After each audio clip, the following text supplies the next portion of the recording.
The sound of the gavel cracked through the air like a whip, causing Willow Hayes to flinch as she stood on the makeshift auction platform in the dusty main street of Copper Creek, Colorado. The year was 1878, and at 26 years old, she never imagined she would be sold to the highest bidder, like cattle at a market. $5 for the Widow Hayes. Do I hear 10? Bellowed Bernard Timmons, the town's self-appointed auctioneer and owner of the general store where Willow's late husband had accumulated a substantial debt. Willow clutched her threadbare shawl tighter around her shoulders, fighting back tears of humiliation as the crowd of men, some drunk, some merely curious, gathered in front of the platform. Her husband James had been dead for less than a month, his body barely cold in the ground after a mining accident took his life, and left her with nothing but their small cabin and a mountain of debt she knew nothing about. $10, called a voice from the back. Willow recognized it as belonging to Edgar Pike, the owner of the saloon, a man known for his wandering hands with the saloon girls. 15. Shouted another. Willow's knees weakened. The widow auction was technically being called a debt settlement arrangement, but everyone in town knew what it really was, a barely legal way to acquire a woman with no means to support herself. Whoever won would claim her cabin and take possession of her as well, whether as housekeeper, laborer, or wife. The distinction mattered little in practice. $20 for the widow, Timmons announced with obvious delight, his jowls quivering with each word. Pretty little thing, ain't she? Can cook, clean, and sew a fine stitch from what I hear. At the edge of the crowd, Quentin Blackwood sat atop his chestnut stallion, his weathered face hardening with each bid that rang out. At 32, he'd spent most of his life on the open range, herding cattle across 3 territories. He'd come to town only to stock up on supplies before heading back to his modest ranch 10 miles outside of Copper Creek. He hadn't expected to witness anything like this. $25, called Pike, his eyes raking over Willow in a way that made her stomach turn. 30. Countered a miner whose face was almost completely obscured by dirt and an unkempt beard. Quentin's jaw tightened as he watched Willow's face. She stood tall despite her circumstances, chin raised even as her blue eyes glistened with unshed tears. Her honey blonde hair was pulled back in a simple bun, and her worn dress spoke of someone who had known better days. There was dignity in her stance that struck him deeply. $40, called Pike again, a predatory smile spreading across his face. Going once. Timmons raised the gavel, his eyes gleaming with greed. Quentin had never considered himself a hero. He was a solitary man who preferred the company of horses and cattle to people. But something about the widow's quiet strength moved him in a way he couldn't explain. Going twice. The gavel lifted higher. $100, Quentin called out, his deep voice cutting through the murmurs of the crowd. All heads turned toward him as he nudged his horse forward. A hush fell over the gathering. Even Willow's eyes widened as she searched for the source of the bid. 100. Timmons repeated, clearly stunned by the amount. Do I hear any other bids? Pike scowled but shook his head. No one else spoke up. Sold. The gavel came down with finality. The Widow Hayes and all associated property to the gentleman on the horse. Quentin dismounted and made his way through the parting crowd. He pulled a leather pouch from his belt and counted out the money into Timmons' eager hand. Your debt is settled, Mrs. Hayes, Timmons announced, pocketing the money. You belong to Mr. Blackwood, Quentin supplied. Quentin Blackwood. He turned to face Willow, his voice lowering so only she could hear. Madam, I don't intend to claim ownership of you, or anything of the sort. I'm offering you a place to stay until you decide what you want to do next. Willow's lips parted in surprise. Why would you do that for a stranger, Mr. Blackwood? His green eyes met hers steadily. Because no person should be auctioned off like property, widow or not. For the first time in weeks, Willow felt a flicker of hope. Thank you, she whispered, though the words seemed inadequate for what he had done. Do you have belongings you need to collect? He asked. She nodded. At my cabin. They didn't give me time to pack anything. Then we'll go there first, Quentin said. He offered his arm, which she took after a moment's hesitation. As they walked away from the auction platform, Willow felt the stares of the townspeople burning into her back. She had no idea what awaited her at Quentin Blackwood's ranch, but anything seemed better than the fate she had narrowly escaped. Quentin helped Willow onto his horse, then mounted behind her. The crowd had mostly dispersed, though a few lingered, whispering behind their hands. Pike stood outside his saloon, his expression dark with thwarted desire. "Hold on," Quentin instructed as he nudged his horse into motion. Willow hesitated before placing her hands lightly on his arms, which reached around her to hold the reins. They rode in silence through the small town toward her cabin on the outskirts. The late afternoon sun cast long shadows across the rutted dirt road. Willow sat stiffly and used to such proximity with a man she'd just met, regardless of his apparent good intentions. "I don't know how to thank you properly, Mr. Blackwood," she finally said. "There's no need for thanks, Mrs. Hayes. What they were doing wasn't right." "Please call me Willow," she offered. "And it may not have been right, but it was legal enough. When a woman's husband dies, leaving debts." "That doesn't make it right," Quentin repeated firmly. "A debt can be paid in many ways that don't involve treating a person like chattel." They arrived at a small cabin nestled against a stand of pine trees. The structure was humble, but had been well maintained until recently. Since James's death, Willow hadn't had the heart or energy to keep up with certain repairs, and it showed in the sagging porch step and overgrown garden patch. Quentin dismounted first, then offered his hand to help her down. His calloused palm felt warm against hers, and she was struck by how gentle his touch was for such a clearly strong man. "I won't be long," Willow said, pulling her hand away and hurrying inside. The cabin's interior was neat despite its sparse furnishings. Willow moved quickly, gathering her clothes, a few treasured books, her sewing kit, and the silver locket containing a lock of her mother's hair. She wrapped her wedding band in a handkerchief and tucked it away, not out of sentimentality for James, who she now realized had kept so much from her, but because it might be worth something someday. When she emerged with her bundle, Quentin was examining the broken porch step. "This wouldn't take much to fix," he commented. "It doesn't matter now," Willow replied, her voice tight. "According to Mr. Timmons, the cabin belongs to whoever purchased me." Quentin's brow furrowed. "That's not how I see it. I paid a debt, nothing more. The law might see it differently. Then we'll deal with that if it comes to it." He took her bundle and secured it to his saddle. "Is there anything else you need?"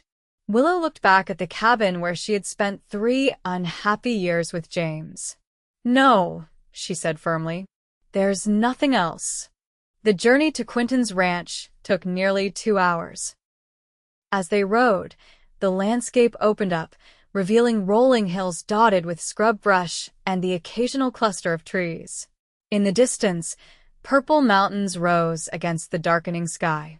"It's beautiful out here," Willow murmured, breaking the long silence. "That's why I chose it," Quentin replied.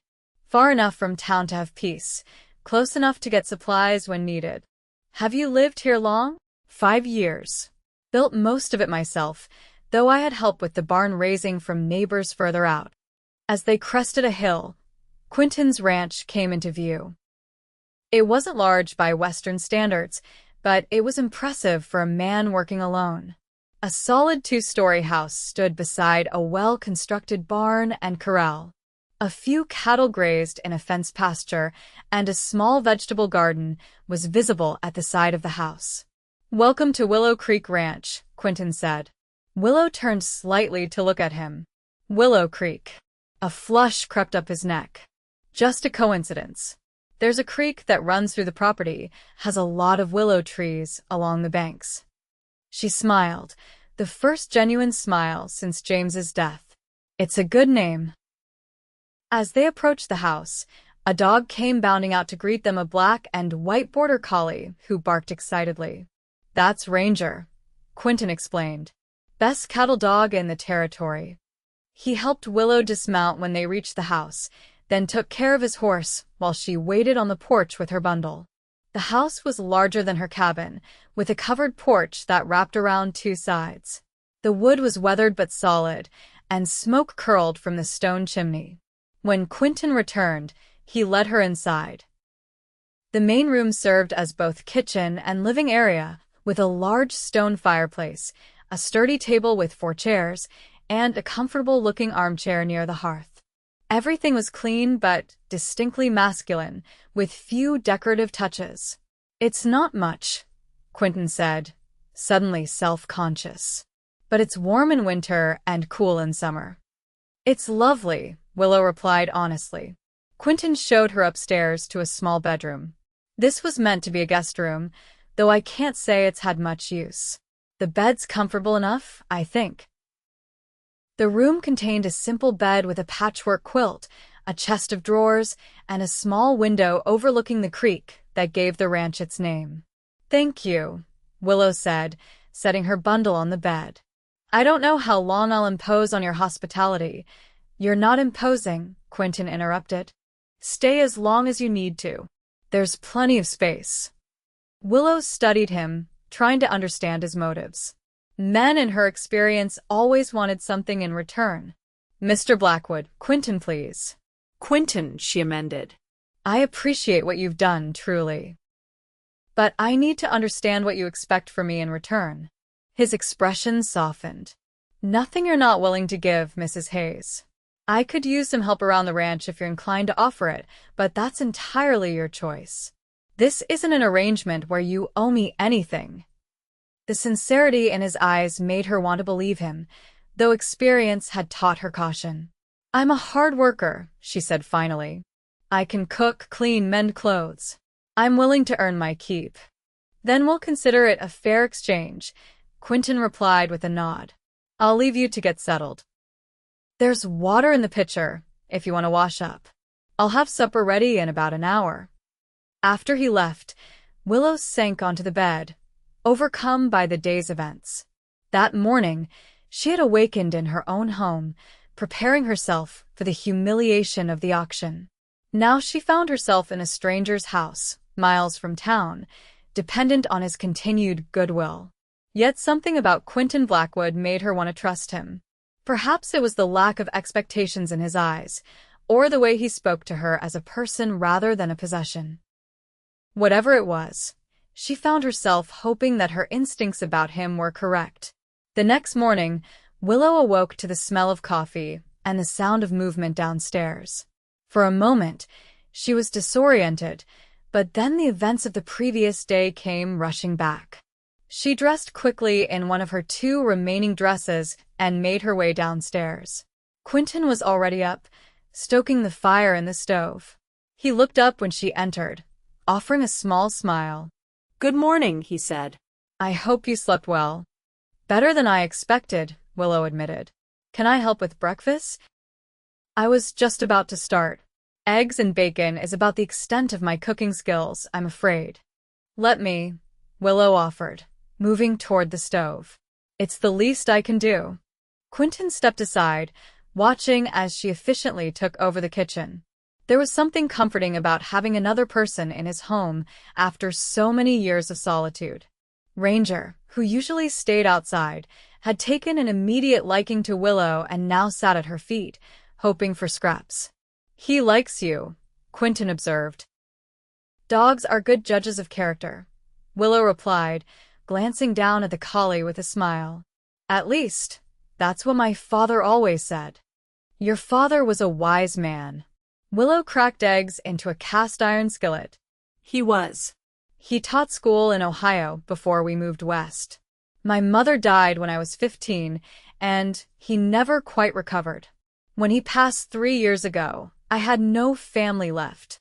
She paused, focusing on the cooking. "That's when I married James.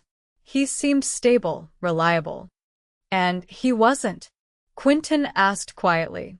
Willow's mouth tightened. "He worked hard enough at the mine, but he gambled away most of what he earned. I didn't know about the debts until after he died." Quentin leaned against the counter. I'm sorry. That couldn't have been easy to discover. The hardest part was realizing how little I really knew him, Willow admitted. She sliced bacon into the pan with more force than necessary. But that's in the past now. They ate breakfast at the kitchen table, Willow surprised by how comfortable the silence between them felt. Afterward, Quentin explained his daily routine and showed her around the property. I've got about 30 head of cattle, he explained as they walked toward the pasture. Not a large operation, but enough for one man to manage. I sell a few each year and keep the herd strong. Do you have help? Willow asked. Sometimes I hire a hand or two during calving season or for the bigger cattle drives, but mostly it's just me and Ranger. The ranch was well organized and meticulously maintained. Despite its modest size, Willow could see that it represented years of hard work and planning. Quentin obviously took pride in what he had built. What made you become a rancher? She asked as they walked back toward the house. Quentin was quiet for a moment, his eyes on the distant mountains. I came west after the war fought for the Union. Didn't have much waiting for me back in Pennsylvania, and I'd seen enough of death to last a lifetime. The open country seemed like a good place to start fresh. Willow studied his profile, noting the faint scar along his jawline that disappeared into his beard. She wondered what other scars he carried that weren't visible. I understand wanting a fresh start, she said softly. Their eyes met briefly, a moment of silent understanding passing between them before Quentin looked away. I need to check the north pasture fence today, he said. Will you be all right here on your own? Of course, Willow assured him. I have plenty to keep me busy. While Quentin was gone, Willow took stock of the house. It was clean enough, but clearly lacked a woman's touch. She spent the day scrubbing floors, washing windows, and organizing the kitchen to her liking. She found ingredients for bread in the pantry and set dough to rise, the familiar task soothing her nerves. By late afternoon, the house smelled of fresh bread and stew made from vegetables she'd found in the garden and salt pork from the larder. When Quentin returned, dusty and tired from mending fences, he stopped in the doorway, surprise evident on his face. Something smells amazing, he said, removing his hat. Willow smiled, pleased by his reaction. Dinner will be ready soon. There's hot water by the wash basin if you want to clean up. Quentin washed quickly, and they sat down to the first proper meal either of them had enjoyed in some time. He ate with obvious appreciation, complimenting her cooking between bites. This is the best meal I've had in years, he declared. I've been living on bacon, beans, and whatever game I could shoot. Well, you have a fine garden, Willow replied, though it could use some tending. Gardening isn't my strong suit, Quentin admitted. The previous owner's wife started it, and I've managed to keep it alive, more or less. Would you mind if I worked on it? I always enjoyed growing things. It's yours to do with as you please, Quentin said. Same goes for the house. I'm not particular about such things. After dinner, they sat on the porch watching the sunset paint the sky in brilliant oranges and pinks. Ranger lay at Willow's feet, occasionally nudging her hand for attention. Thank you, Willow said suddenly. Quentin turned to look at her. For what? For giving me a choice. For treating me like a person rather than property. She hesitated. I know what most men would expect in this situation. Quentin's expression grew serious. I'm not most men, Willow. What happened to you in town was wrong, and I couldn't stand by and watch it. But I didn't help you to gain anything in return. I believe you, she said softly, and realized with some surprise that she truly did. As the days turned into weeks, Willow and Quentin fell into a comfortable routine. She took charge of the house and garden, while he tended to the ranch work. In the evenings, they would share dinner and conversation, gradually learning more about each other. Quentin discovered that Willow had a quick mind and loved to read. The few books she had brought with her were well worn from multiple readings. He showed her his own small collection, mostly practical manuals on ranching and animal husbandry, but also a few novels and poetry collections that had been his mother's. "You can read any of them," he offered. "Not much else to do for entertainment out here." Willow ran her fingers lovingly over the spines. "Thank you. I've missed reading." One evening, nearly a month after Willow's arrival, they sat by the fire while rain pattered against the windows. Quentin had been teaching her to play checkers, and she had just won her first game against him. "I let you win," he claimed with a rare grin. Willow laughed, the sound bright in the cozy room. "You most certainly did not. Your face, when I jumped 3 of your pieces, was priceless." Quentin found himself staring at her, captivated by the way firelight played across her features. In the weeks she'd been at the ranch, color had returned to her cheeks, and her eyes had lost the haunted look they'd held when he first saw her on the auction platform. Her honey blonde hair, usually kept in a practical bun during the day, now hung in loose waves around her shoulders. She caught him looking and self-consciously tucked a strand of hair behind her ear. "What is it?" "You look happy," he said simply. Willow's smile softened. "I am happy. Happier than I've been in a very long time." The moment stretched between them, filled with unspoken possibilities. Then Ranger barked at something outside, breaking the spell. Quentin cleared his throat and stood. "I should check on that. Might be a coyote near the chicken coop." After he left, Willow remained by the fire, her heart beating unusually fast. She hadn't expected to find contentment here, let alone the stirrings of something deeper for the quiet rancher who had saved her from an unthinkable fate. The following day, Quentin announced that he needed to go into town for supplies. "Would you like to come along?" he asked over breakfast. "You might want to get some things for yourself." Willow hesitated. She hadn't left the ranch since her arrival and wasn't eager to face the townspeople after the auction. "I'm not sure that's a good idea," she said slowly. "People will talk." "People always talk," Quentin replied with a shrug. "But you can't hide away forever.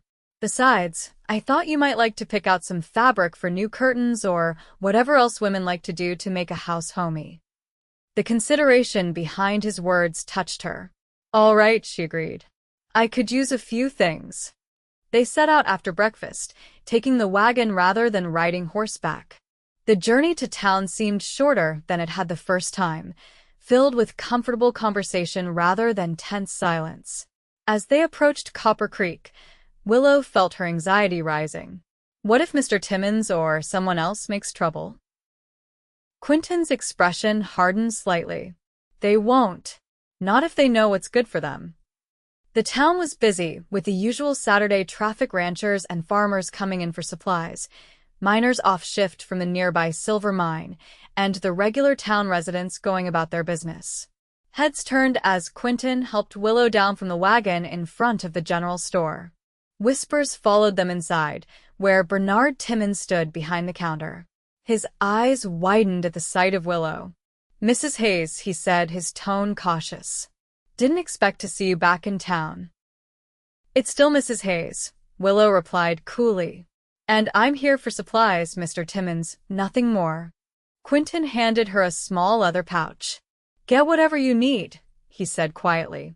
"I'm going to the feed store. I'll meet you back here in an hour." After he left, Timmons leaned over the counter. "So, what's the arrangement between you two, then? He hasn't married you." Willow lifted her chin. "My arrangements are none of your concern, Mr. Timmons. Now, I need 5 yards of that blue calico, please." As she shopped, Willow was aware of curious looks from other customers, particularly the women. Mrs. Peterson, the preacher's wife, approached her by the sewing notions. "Willow, dear," she said in a hushed voice. "Are you all right out there? We've been concerned." "I'm perfectly fine, Mrs. Peterson," Willow replied. "Mr. Blackwood has been a complete gentleman. But you're living in his house, unchaperoned. What would your poor mother say?" Willow bristled. "I think my mother would prefer my current situation to being sold to Edgar Pike or one of the miners, don't you?" "Mrs. Peterson had the grace to look embarrassed. Well, yes, of course, but still. There are proprieties to consider. I'll keep that in mind, Willow said firmly, turning back to her shopping. By the time Quentin returned, she had selected fabric for curtains, some yarn for knitting, a few personal items, and seeds for the garden. She had also endured similar conversations with 3 other town women, all expressing concern for her reputation while clearly fishing for gossip. "Ready?" Quentin asked, noting her tight expression. "More than ready," she confirmed. As they loaded their purchases into the wagon, Edgar Pike emerged from a saloon across the street. He swaggered over, whiskey on his breath despite the early hour. "Well, if it isn't the Widow Hayes," he drawled. "Looking mighty fine for a woman living in sin with a rancher." Quentin stiffened beside her. "Move along, Pike." Pike ignored him, his bloodshot eyes fixed on Willow. "When you tire of playing house with this one, my offer still stands. Might even throw in a job at the saloon, you've got the looks for it." Before Willow could respond, Quentin stepped between them. "Apologize to the lady," he said, his voice dangerously quiet. Pike sneered. "Or what, Blackwood? You gonna shoot me over a woman you bought at auction?" The street had gone silent, townspeople watching the confrontation with avid interest. Willow placed a restraining hand on Quentin's arm, feeling the tension in his muscles. "He's not worth it," she murmured. "Please, let's just go." For a moment, she thought Quentin might ignore her plea. Then he nodded curtly and turned back to the wagon. Pike, emboldened by what he perceived as a retreat, called after them. "How much for a night with her, Blackwood?" "I bet she's worth every penny you paid." Quentin whirled around, his fist connecting with Pike's jaw before the man could react. Pike stumbled backward, landing hard in the dirt. He shook his head, spat blood, and started to rise. "Stay down if you know what's good for you," Quentin warned, his voice level despite the anger evident in his stance. Pike, no fool despite his drunken state, remained on the ground. Quentin turned back to help Willow into the wagon, then climbed up beside her and took the reins. They rode in silence until they were well outside of town. Finally, Quentin spoke. "I'm sorry about that." "I shouldn't have lost my temper." "You were defending my honor," Willow replied softly. "No one's done that for me before." Quentin glanced at her, his expression softening. "You deserve better than what this town thinks of you." "So do you," she said. "You're a good man, Quentin Blackwood." The rest of the journey passed in companionable silence, but something had shifted between them. The protective fury Quentin had displayed and Willow's grateful acknowledgement of it had exposed feelings that neither had fully recognized until that moment. That night, after dinner, Quentin sat on the porch steps cleaning his rifle, while Willow mended one of his shirts nearby. The sunset painted the landscape in soft golden light, and the only sounds were the rhythmic click of Willow's needle and the occasional lowing of cattle in the distance. "I've been thinking," Quentin said suddenly, setting the rifle aside. "About what Pike said." Willow's hands stilled. "I hope you're not taking anything that man said to heart." "Not in the way you might think." Quentin turned to face her. "People are going to talk as long as you're living here unmarried. It's not fair to you." "I don't care what they think," Willow said, though part of her did care not about the gossip itself, but about how it reflected on Quentin. "Maybe you should," he said gently. "Your reputation." "My reputation was in tatters the moment they put me on that auction block," Willow interrupted. "I can't get it back now." Quentin was quiet for a long moment. "What if you could?" "What do you mean?" He shifted uncomfortably, looking out at the darkening landscape rather than at her. "We could make it official." "Get married." Willow's heart skipped a beat. "Quentin." "It would be a marriage in name only," he added quickly. "Nothing would have to change between us. You'd have the protection of my name. That's all." "Is that all it would be to you?" Willow asked, her voice barely above a whisper. Quentin finally turned to look at her, and the emotion in his eyes made her breath catch. "No," he admitted. but I wouldn't expect anything from you that you weren't willing to give. Willow set her mending aside and moved to sit beside him on the step. I've been married before, Quentin. It wasn't. It wasn't what marriage should be. James saw me as a possession, not a partner. I would never treat you that way, Quentin promised. I know, Willow said, and realized it was true. In the weeks she had known him, Quentin had shown her nothing but respect and kindness. But marriage should be about more than convenience or protection. What should it be about then? He asked, his eyes never leaving hers. Love, Willow said simply. Trust. Partnership. Quentin reached out slowly, giving her time to pull away, and took her hand in his. And if I said those are things I believe we could have together? Willow's heart pounded in her chest. I would say that I think so too, she whispered. The kiss that followed was gentle, tentative at first, then deepening as Willow responded. When they finally parted, both were breathing faster, and Quentin's eyes had darkened with emotion. I didn't save you from that auction expecting this, he said, his voice rough. You need to know that. I do know it, Willow assured him, her hand coming up to touch his bearded cheek. That's part of why I've fallen in love with you. The admission hung in the air between them, bold and vulnerable. Then Quentin smiled, a full, unguarded smile that transformed his usually serious face. I love you too, Willow Hayes, he said. Will you marry me? Not for convenience or protection, but because we could build something good together. Willow's answer was another kiss, this one filled with all the hope and promise of a future she had never dared imagine for herself. They were married 2 weeks later by the circuit preacher, who had conveniently arrived in Copper Creek for his monthly visit.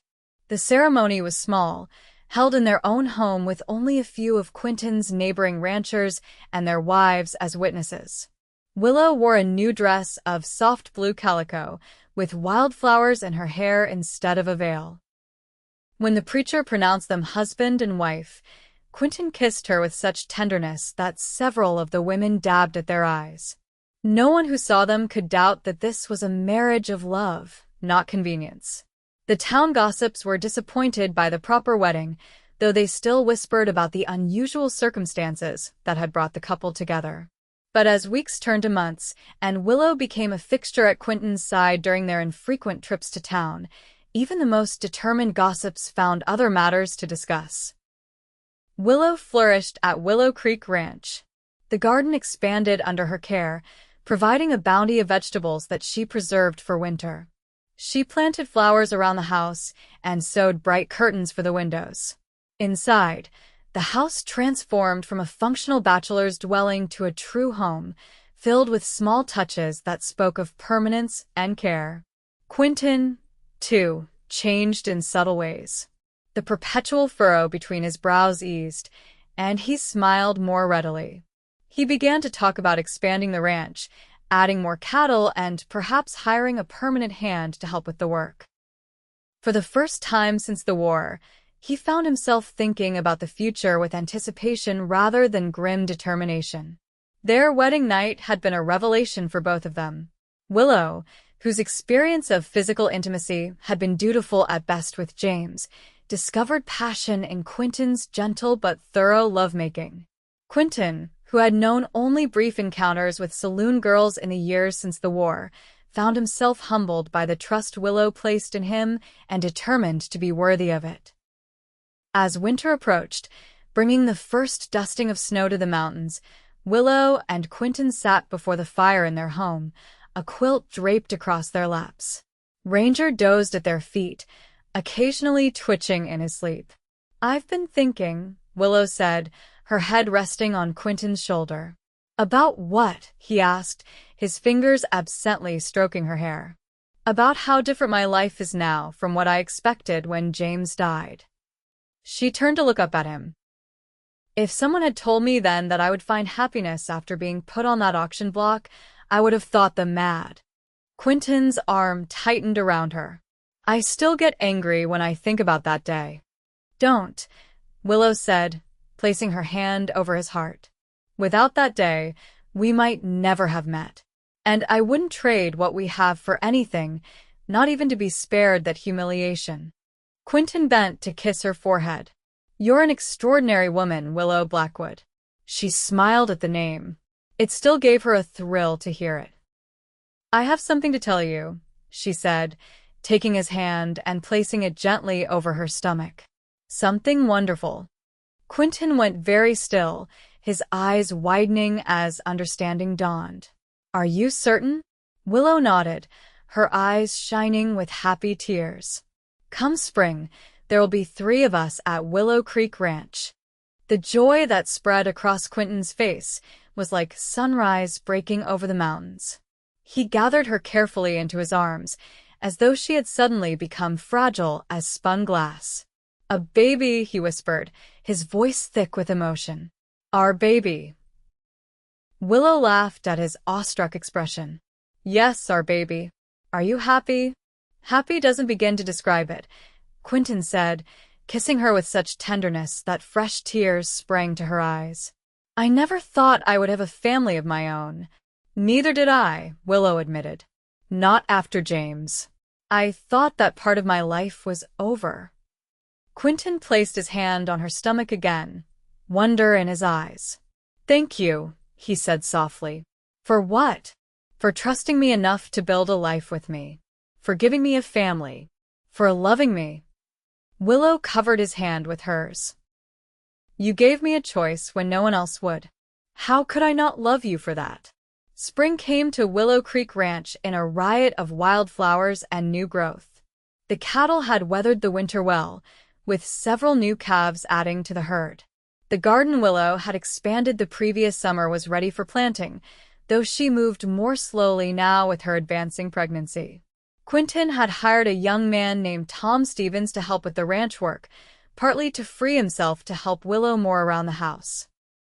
Tom was the son of one of the neighboring ranchers, eager to learn and save money for his own place someday.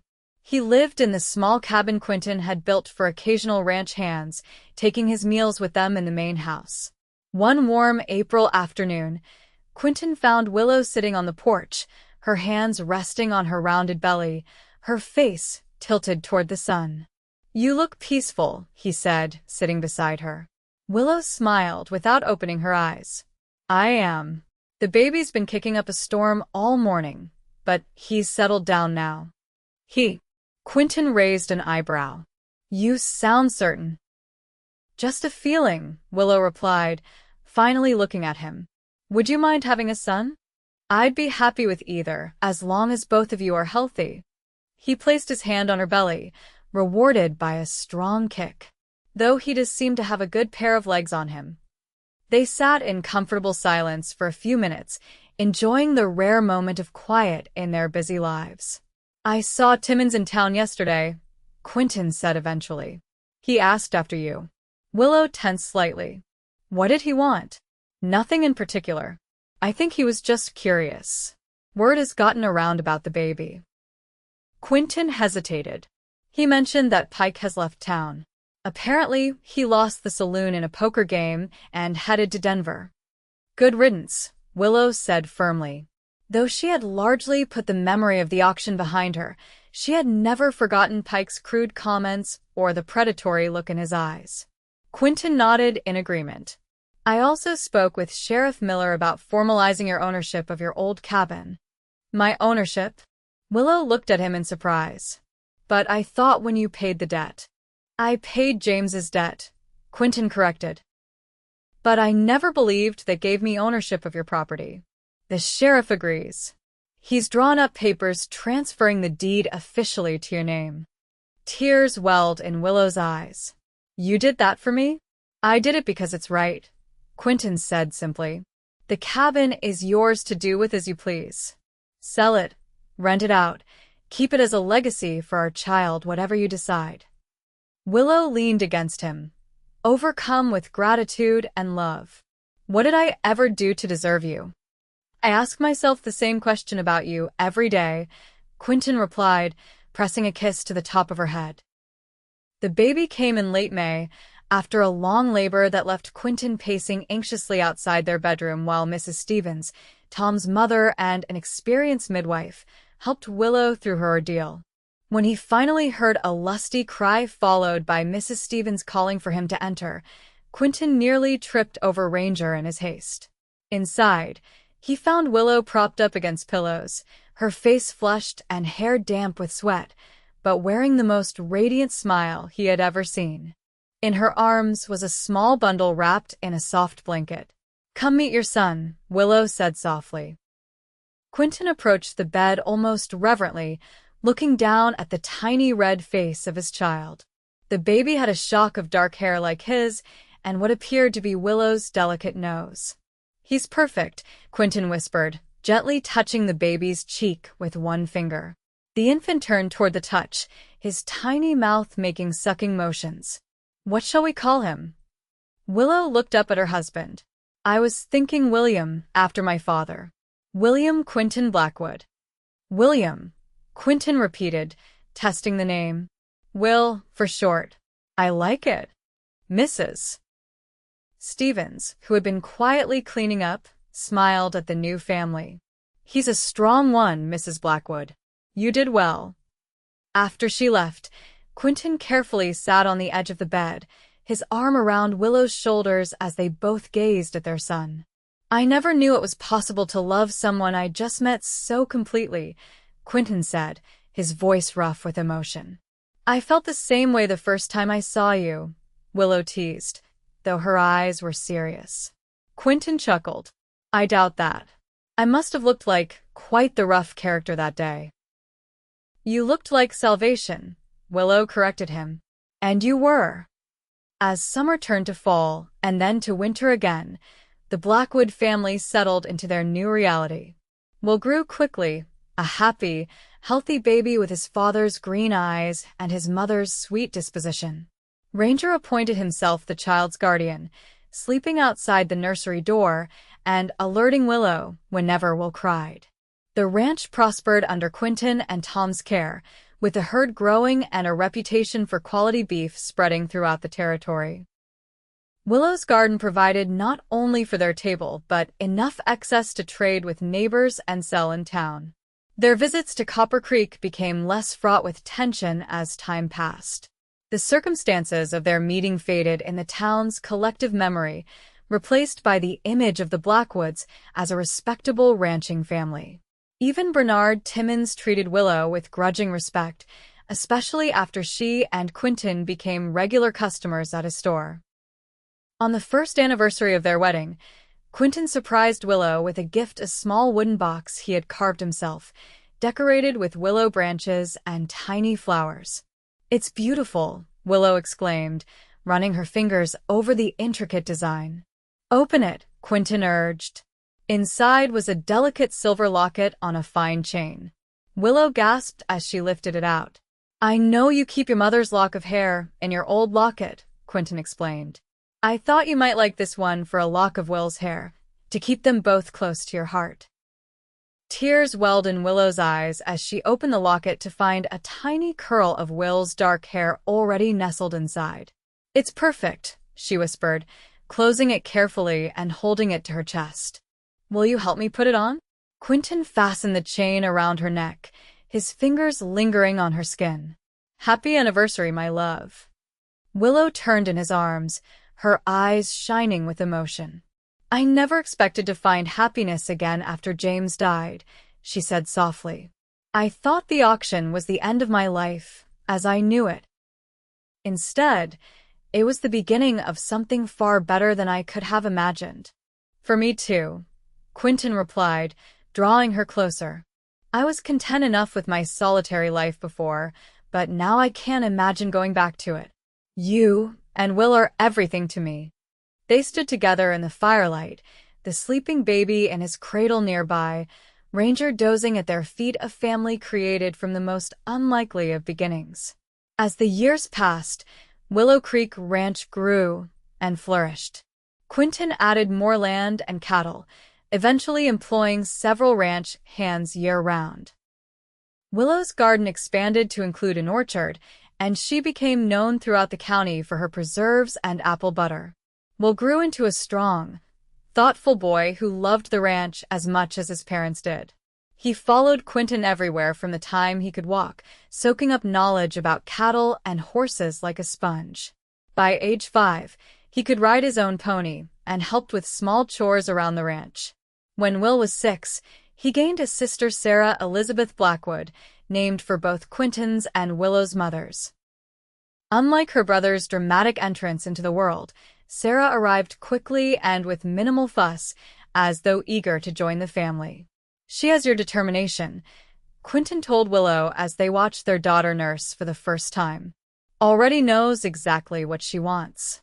Willow smiled tiredly. "Poor you. 2 stubborn women in the house now."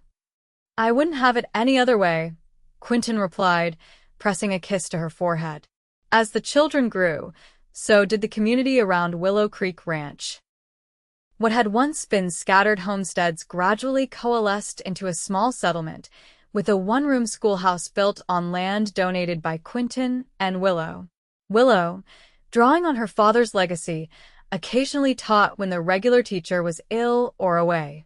The cabin that had once been Willow's home with James became a schoolteacher's residence, ensuring that the growing community could attract and keep good educators for their children. It was a fitting use for the place, transforming what had been a site of unhappy memories into something that benefited many. Time changed Copper Creek as well.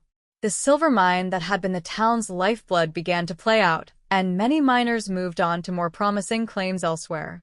Bernard Timmons eventually sold his store and retired to Denver. The auction platform where Willow had once stood was torn down to make way for a proper town hall.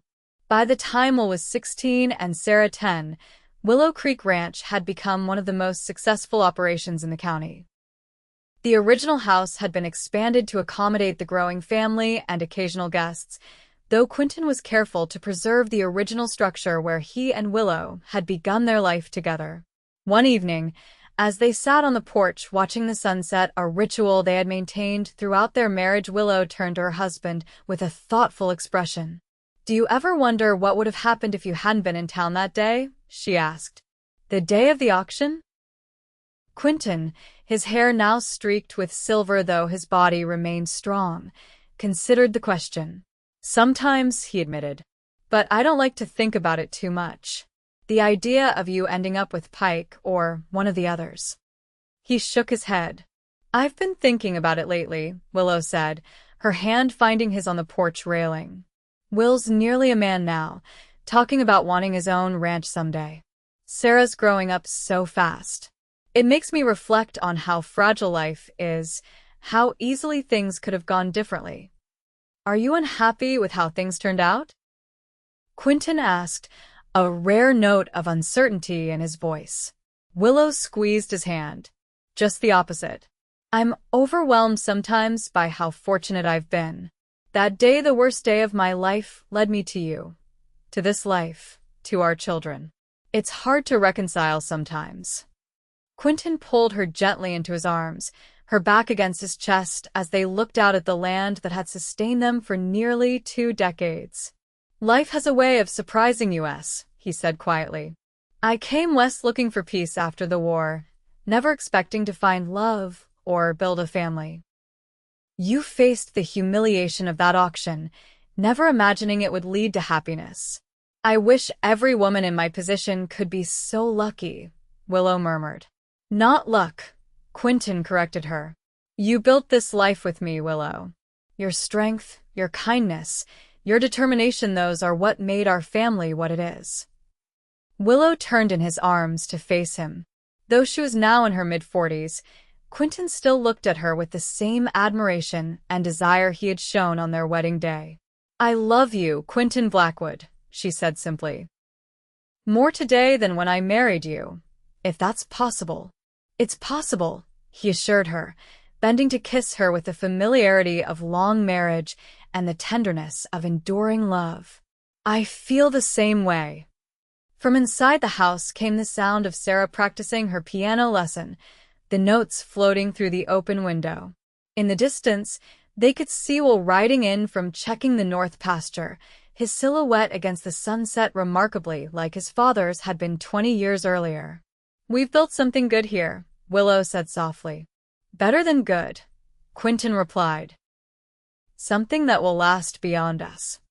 And as they stood together on the porch of the home they had created, watching their son return and listening to their daughter's music, both knew with absolute certainty that what had begun as an act of rescue had become the foundation of a legacy neither could have imagined on that fateful day at the auction block. Years continued to pass, bringing changes both expected and surprising. Will, at 22, married Emma Collins, the daughter of a neighboring rancher. With Quentin's blessing and financial support, they established their own smaller ranch on adjoining land, ensuring that the Blackwood holdings would expand rather than be divided. Sarah, to everyone's surprise, announced at 18 that she wanted to attend college in Denver to study medicine. Though Quentin was initially reluctant to let his daughter move to the city alone, Willow reminded him that they had raised her to be independent and capable. "She has your stubbornness," Quentin grumbled. "Once she sets her mind to something, there's no changing it." Willow smiled. "And your sense of purpose. She'll make a fine doctor someday." So Sarah went east with her parents' blessing, writing home regularly with tales of her studies and city life. Her letters were read aloud at the dinner table, keeping her connected to the family despite the distance.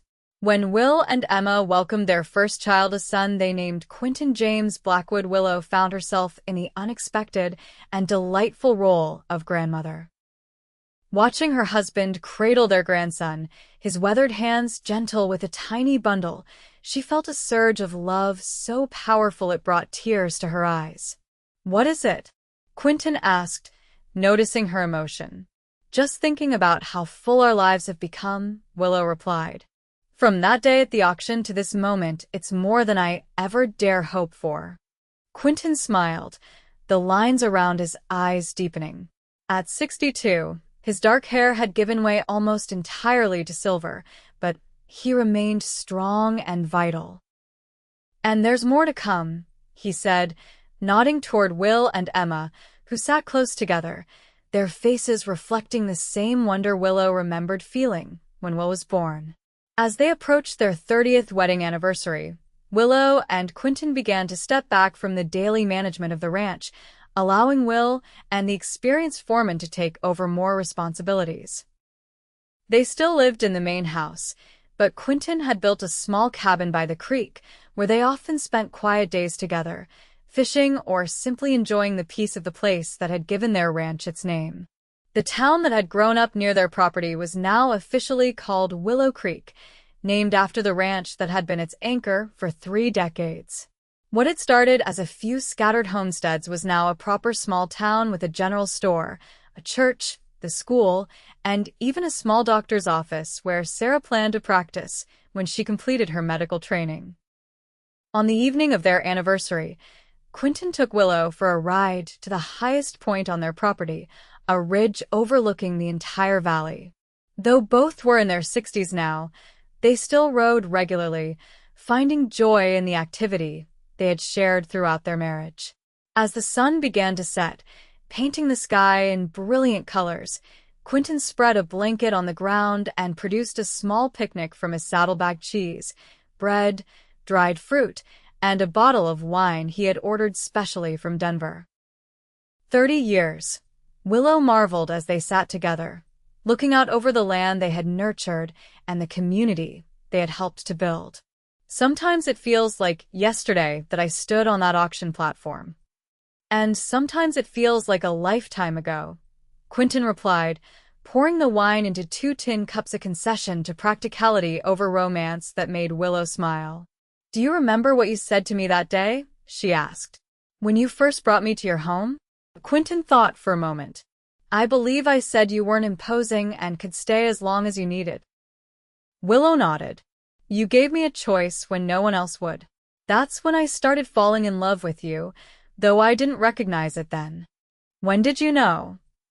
Quentin asked, genuinely curious. "The day you defended me against Pike in town," Willow admitted. Not because you fought for me, though I appreciated that, but because afterward you apologized for losing your temper. You were more concerned about how your actions reflected on me than about your own pride. Quentin took her hand, his thumb tracing over the gold band he had placed there 3 decades ago. I knew I loved you the first night you were at the ranch, he said. You were sitting by the fire mending my shirt, and you looked up and smiled at me.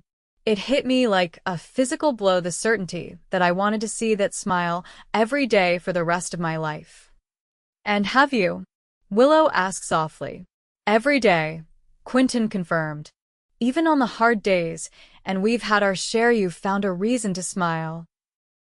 They had indeed weathered difficult times together, drought years that threatened the ranch, a fire that destroyed the barn when Will was 12, the winter Sarah contracted scarlet fever and nearly died, the financial panic of '93 that forced them to sell off part of the herd at a loss. Through it all, they had faced each challenge as partners, drawing strength from each other. To 30 years, Quentin said, raising his cup. And to many more. To us, Willow replied, touching her cup to his. And to the auction that brought us together. As the sun disappeared behind the mountains, leaving the sky awash in deepening purple and blue, they sat in comfortable silence, their shoulders touching, hands intertwined. Below them, lights began to appear in the windows of their home and the other buildings of Willow Creek Ranch, beacons of the life they had built together. We should head back, Quentin said eventually. Will and Emma are bringing little Quentin over for dinner. Willow nodded, but made no move to rise. Just a few more minutes, she said. I want to remember this moment exactly as it is. Quentin smiled and drew her closer. As you wish, Mrs. Blackwood. As you wish. In the years that followed, Willow and Quentin watched with pride as their family continued to grow. Sarah returned from medical school and established her practice in Willow Creek, eventually marrying the new schoolteacher, a thoughtful man named Michael Dawson who shared her passion for education. Will and Emma added 2 more children to their brood, a girl named Willow Rose and another boy they called Thomas. By the time Quentin reached his 70th birthday, Willow Creek Ranch had expanded to include not only the original property and Will's adjoining ranch, but also several other connected parcels, making it one of the largest and most prosperous operations in the state. The small town that had grown up around it was thriving, with Sarah's medical practice and the school serving as its heart. Though age had slowed them somewhat, Quentin and Willow remained active in ranch life and the community. Quentin still rode out regularly to check on the cattle, though he left the harder physical work to younger men. Willow continued to tend her garden, now with the help of her grandchildren, who delighted in learning from her extensive knowledge of plants and growing things. On warm evenings, they could often be found on the porch of the main house, or by the creek that had given the ranch its name, sometimes alone together, sometimes surrounded by children and grandchildren. These were the moments they treasured most, the peaceful culmination of a life built on mutual respect, partnership, and abiding love. When Quentin passed away peacefully in his sleep at the age of 82, with Willow's hand clasped in his, the entire county mourned. The funeral was attended by hundreds of family, friends, neighboring ranchers, townspeople, and even a few old cowboys who had worked for Quentin in the early days of the ranch. Will, now a respected rancher in his own right with silver streaking his dark hair, spoke of his father's integrity and quiet strength. Sarah, her medical bag at her feet, shared stories of Quentin's unwavering support of her unconventional dream.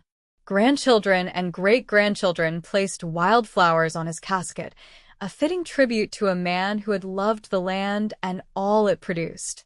Through it all, Willow sat straight-backed and dry-eyed, drawing comfort from the family that surrounded her and the knowledge that she and Quentin had created something lasting and meaningful together. That evening, alone in the house for the first time in over 50 years, Willow sat on the porch with Ranger's great-grandson at her feet. She wore the silver locket Quentin had given her on their first anniversary, now containing locks of hair from all her children and grandchildren alongside Will's original curl. As the sun set over the land they had nurtured together, Willow thought back to that day on the auction platform, the worst day of her life, that had led to her greatest happiness. She remembered the quiet cowboy who had offered her a choice when no one else would, who had seen her as a person rather than a possession, who had loved her gently and completely for half a century. "Thank you," she whispered to the darkening sky, her voice carrying on the soft breeze that rustled through the willow trees by the creek. "For everything." And though Willow lived another 12 years, surrounded by her growing family and the legacy she and Quentin had built together, a part of her heart always remained with the man who had saved her from desperation and offered her not just a home, but a lifetime of gentle love. When her time came at last, they buried her beside Quentin on the ridge where they had celebrated their 30th anniversary, overlooking Willow Creek Ranch and the town that bore its name. The small granite marker, nestled between two thriving willow trees, bore a simple inscription that told her story in the fewest possible words. Quentin and Willow Blackwood, they chose each other and built a legacy of love, and in the town below, people still told the story of the widow who was nearly auctioned off, and the cowboy who offered his home and his heart, a reminder that even in the harshest circumstances, love and respect could transform lives and create something beautiful that would endure for generations to come.